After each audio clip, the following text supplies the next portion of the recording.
Hi everybody, welcome to the Coffee Run Live. No idea what episode it is, but it is a lot. I feel like we might be at 565, maybe. I'm sure somebody on my team will confirm that for me at some point in time. Yeah, maybe it's even a bit more than that, might be even 566. Anyway, it really probably doesn't very much matter. Welcome to Monday, another Monday. Now, I was trying to work out this morning why I'm so tired. So funny. I had such an awesome Thursday and Friday. I didn't come to you live because I was facilitating Visible Live, 2 days of immersive amazingness where we kind of pull out the most awesome stuff out of your head and put it into some structure that you can use for your marketing, for your content, for your books, for workshops, everything that you could possibly want to do. And part of the reason why I love this is that the way that the light bulbs go off for people is just something that really fuels me. But here's the thing that's really interesting. So I shared with the people in the event over not the last couple of days, but on Thursday and Friday, about how back in 2013, when I did my first big event, I had my structure, I had my words, I had my outline, and I've got to tell you, I was so paranoid about forgetting what it was that I could say. I was worried that I would lose people. I was worried that I would run out of things to do. I was worried that we'd zip through the day really, really fast and that we'd be finished by like 4 o'clock. And, you know, I'd promised people that we'd finish at 5 or 6 or whatever time. And what I was sharing with them was just how interesting it is to watch people process. Now, having done so many events now, it's like I was running a 2-day event every couple of months. I ran this big event in 2013 and like for years and years and years. So I've done so many events, it's not funny. But what was really curious for me in this particular one in 2013 was, you know, with most things, you don't know what you don't know. And if you haven't done a lot of it, you don't know what to expect. So typically what I had been doing was running 2-day, quite intimate events. So we start with what I call Witty Wicket, which is an acronym for what do you want to know?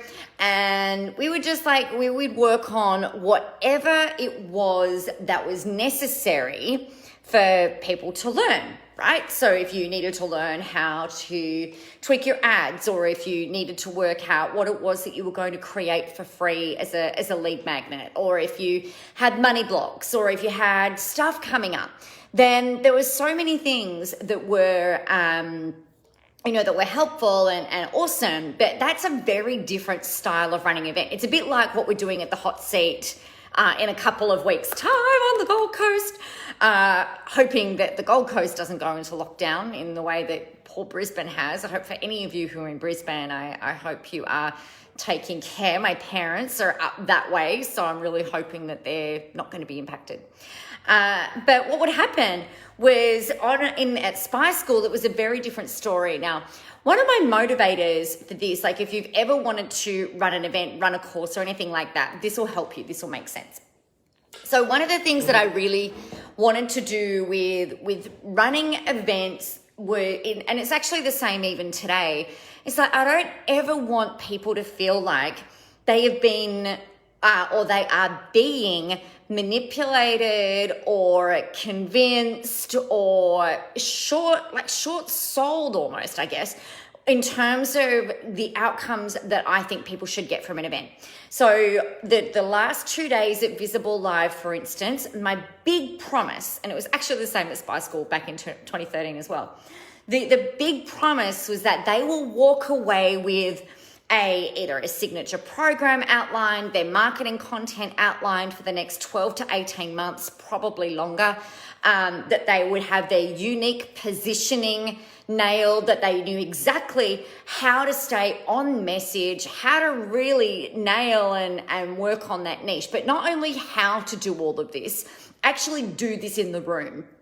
So going back to 2013, I had been running things like this, like over a virtual program. So it was a big thing to have like 60 odd people in a room and having this big promise that you will walk away with a marketing plan, right? That was the big promise at Sales and Marketing Spy School, a unique marketing plan, right? With how they could put themselves out there and everything else. And the thing that happened was like Friday, Saturday, Sunday, Monday, this event. And Friday was awesome. It's all about, pulling your ideas, your mission, really working on all of that stuff that makes you unique. Was everything that we did on day one. And then day two, it was about going, all right, now that you've got that, let's look at how we can create your marketing message. And I remember you guys standing on stage and looking out at the room and just going like, oh my God, I've lost everyone. Like they looked like their brains had stopped working. They were like looking at me with like blank faces. And I was like, oh my God, this is so shit. I don't even know how I'm going to keep on going. Hi, Kate, how are you? Like the content was great that I felt like I had completely lost the audience. So you imagine me standing on stage, looking out at this sea of people who were like taking notes, but like not really giving me much. And I'm someone who, particularly in an event, or if I'm training, like I really thrive on feedback. I really thrive on people asking questions because it means that I might tell different stories. I might give different examples. I might use different metaphors. I might do a different activity. Quite often what happens on stage, either virtual or like literal in the flesh, what happens is that I come up with these really cool different ways of being able to explain things. And so this is what was going on. But like day two, like people were just like, now what we were doing, so to let you know, day two, the nighttime of day two is always a party, right? So just to kind of like shake off all of that heavy learning and to come into day three wired and ready to go. And day three was when we were talking about sales and some of that kind of thing. Carmen, some of that audience was intense. Yes, they were. I think that was the year you were not well, actually. Carmen was in the room in 2013. And what was so interesting to me though was like looking out at this sea of people and there's like nothing. We wrapped up on that Saturday early.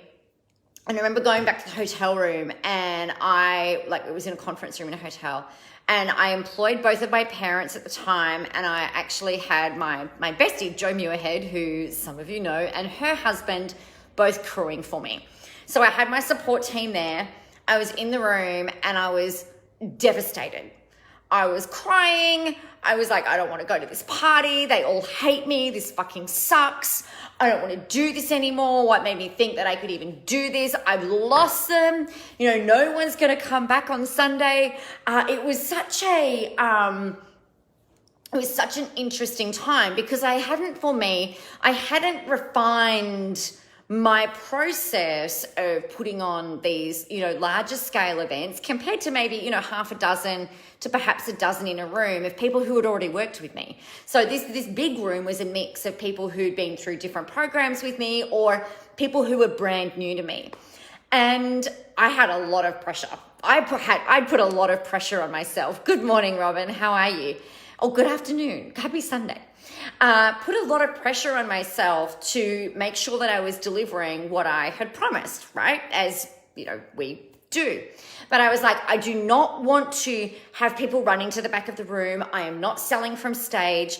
I don't want to do any of that bullshit that I don't like, that a lot of the speakers on the speaker circuit do, right? It's so sad, Carmen.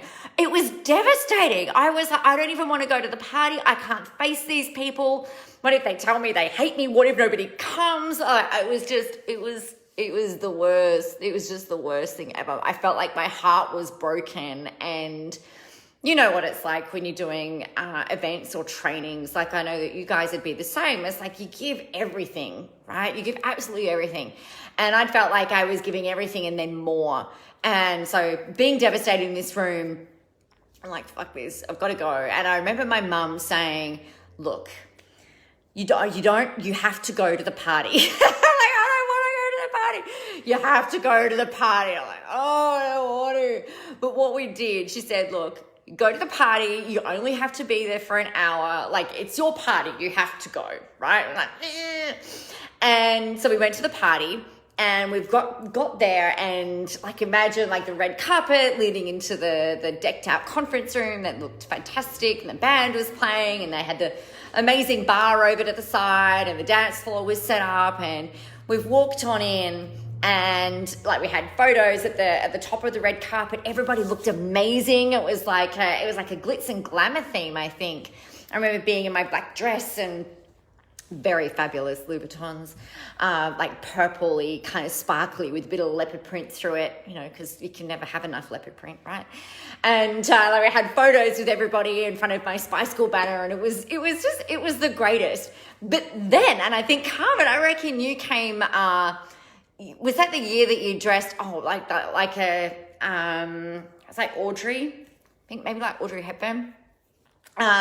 So then, anyway, it doesn't really matter. So then what we had that night, people were coming up to me telling me about how they had just been really brain fried, but that everything that they had learned, like they were repeating back to me what they'd learned. They were talking to me about how great it was. They were talking to me about how much they'd gotten out of the day. And like, they were saying that they just needed that little bit of time to to let their brain settle. Oh, Carmen, right. The next year with Megan, got you. So I think the thing for me, what made me think about this was that on Friday, we were talking about so Thursday, we were going through all the things that we were going through, and it's like, you know, where is it that you really want to be? Like, this is not rocket science, you guys. You know, where is it that you want to be? What does that look like? How do you want to feel when you've got there? Who is it that you really want to work with? Now, we literally probably spent most of the second half of day one, this is just these last 2 days, and the first part of day two working on niche. You know, if you have not spent close to one whole day, like 7 or 8 hours, working on your hot call client, working on your niche, really spending time getting into it, then you probably haven't done enough work on it ever. And I know most people, when I talk to them, they're like, oh, I just never really worked for me. I never really got it. So this is what I did. And it's just not enough detail. So then on day two, like on Friday, where we got to about 3 p.m. and everything had kind of like fallen into place, and I started explaining to them, all right, so you've got this, and this, like, this is what your marketing plan looks like. And they've all gone like, oh my God, I had no idea what we had just been working on. Is like, I'm so excited, because again, like, some of them had been a little bit like, okay, this is sort of like, this is a bit challenging, you know, to kind of work through. And they said, oh, thank you so much. You know, it's all fallen into place. And I told this story about Spice Girl to them in the session on the week last week, because, you know, had I not been incredibly clear on what I was doing, had I not been incredibly clear on what can happen, you know, people can get overwhelmed so easily that we've got to have a way of being able to break things down simply. Now, people don't always see where you're taking them, right? I know that you know that you've got this really awesome big picture. Using Carmen, for example, you know, in a stage production, you know what that end production piece is going to look like, or like almost. You know they're going to be on stage, either virtual or literal, and you know where they're going. The people in that show can't see what you see. They can't see how it all ties in and has them being at that end game, particularly if they're new. So for your audience, how this is relevant for you, we can sometimes go, right, I'm losing people. You can assume that you're losing people in the way that you're teaching and the way that you're delivering, but it doesn't actually mean that you are. The thing that you've got to keep doing is going, all right, sorry, hey, you guys, this is what we're going to do. This is how it ties into what we're doing. So I need you to trust me and do this thing. And then we're going to do this next step. And that's going to work out that to tie in up over here. This is how you're going to apply it, but we're going to work on this. We did this exact thing in roller derby, in skating yesterday. So I had them skating along and then just stepping over a line. And then they started stepping over a cone. And then they started leaping over the line and then leaping over the cone. And then I kind of got a little bit in the way and I said, see, it's not so scary, right? So sometimes you've just got to be really steady with your audience, whether you're in a workshop, a webinar, in your marketing, with your free things that you're giving away, anything that you're doing.